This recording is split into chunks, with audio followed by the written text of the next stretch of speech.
की आंख में डर दिखता है। दिख रहा है सर आंख में आंख नहीं मिला पाते हैं। कोई माई के लाल पैदा नहीं हुआ जो भारत को सेल कर सकता है। ना उनके आरोप टिक पाए कभी, ना ये नेता कभी टिक पाए। अगर आप आज ये मजहबी नारा लगाने पर हमको आप मजबूर करेंगे तो फिर आप उन लोगों की कुर्बानी को रायगा कर देंगे। संसद से सड़क तक सियासत में हंगामा मचा है। पीएम मोदी और राहुल की अदावत का मामला पर्सनल होता जा रहा। इस पर्सनल होती लड़ाई में राहुल गांधी को पीएम मोदी की आंखों में डर दिख रहा। देश बेच देने का आरोप लगा रहे, तो दूसरी ओर वंदे मातरम को राष्ट्रगान से पहले अनिवार्य किए जाने पर बवाल मचा है। आरोप लगाए जा रहे कि सरकार का फैसला धर्म के खिलाफ है। पहले बात राहुल गांधी के पीएम मोदी पर हमले की। आज बजट पर बोलते बोलते राहुल गांधी ने इंडो अमेरिका ट्रेड डील पर आरोपों की आंधी चला दी। सीधे प्रधानमंत्री मोदी पर हमला बोला और आरोप लगा दिया कि पीएम मोदी ने भारत को बेच दिया। I am saying that you have sold India. Are you not ashamed of selling India? Do you have no shame of selling India? You have sold our mother, Bharat Mata. Do you have no shame? That the Prime Minister would not sell India under normal circumstances. He will not do it. You know why he sold India?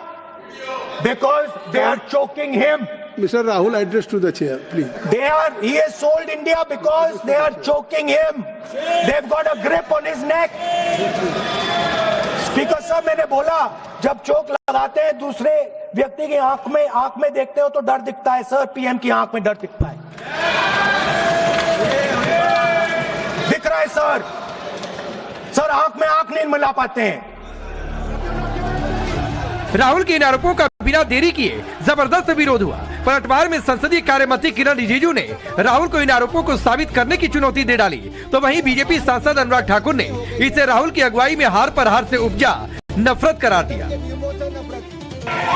मैं सदन में कहना चाहता हूँ, आज तक कोई माई के लाल पैदा नहीं हुआ जो भारत को सेल कर सकता है, कोई खरीद सकता है, नहीं हो सकता है। आज देश मजबूती से आगे बढ़ रहा है। आप लोग खुश नहीं है। भारत आगे बढ़ने से कांग्रेस दुखी हो जाते हैं। सर हार की नफरत इतनी हो गई है कि सदन के नियमों से नफरत है, स्पीकर से नफरत है, संवैधानिक संस्थाओं से नफरत है, देश के प्रधानमंत्री से नफरत है और अब तो भारत से नफरत शुरू हो गई है इनको। और मन घड़ंत आरोप लगाते हैं साहब। और ऐसी नफरत हो गई है कि 95 चुनाव इनके नेतृत्व में कांग्रेस पार्टी हारी और अगले 3-4 महीनों में सेंचुरी लगाने वाली है हार की। तो सवाल है कि क्या आरोपों की राजनीति अब देश विरोधी मानसिकता में बदल रही? क्या राहुल गांधी के ये तमाम आरोप हार की हताशा के चलते आए?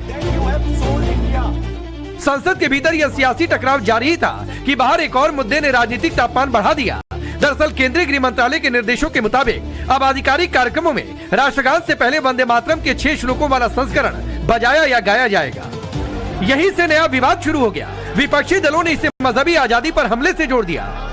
सवाल उठाया कि किसी पर धार्मिक भावनाओं के नाम पर दबाव बनाना सही नहीं।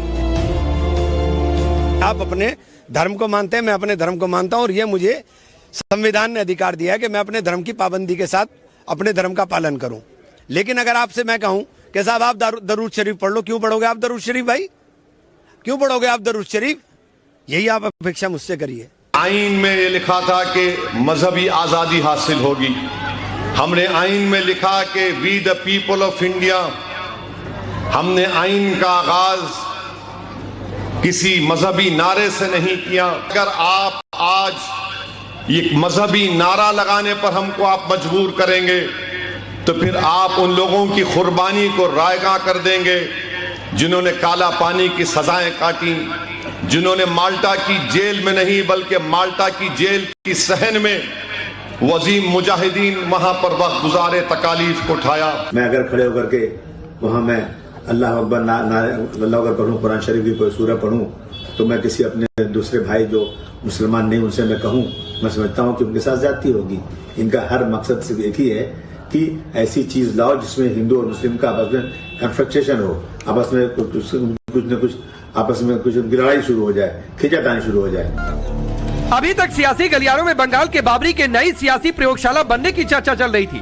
अब संसद के भीतर ट्रेड डील पर डर और सौदेबाजी का आरोप लग रहे तो बाहर वंदे मातरम पर मजहबी आजादी पर कथित हमले की जंग। इस बीच बड़ा सवाल ये कि क्या राहुल गांधी के पास अपने आरोपों को साबित करने के लिए क्या ठोस सबूत है? प्रधानमंत्री ने भारत को बेच दिया, क्या इतना गंभीर आरोप बिना सबूतों के लगाया जाना चाहिए? सवाल ये भी कि क्या वंदे मातरम को धार्मिक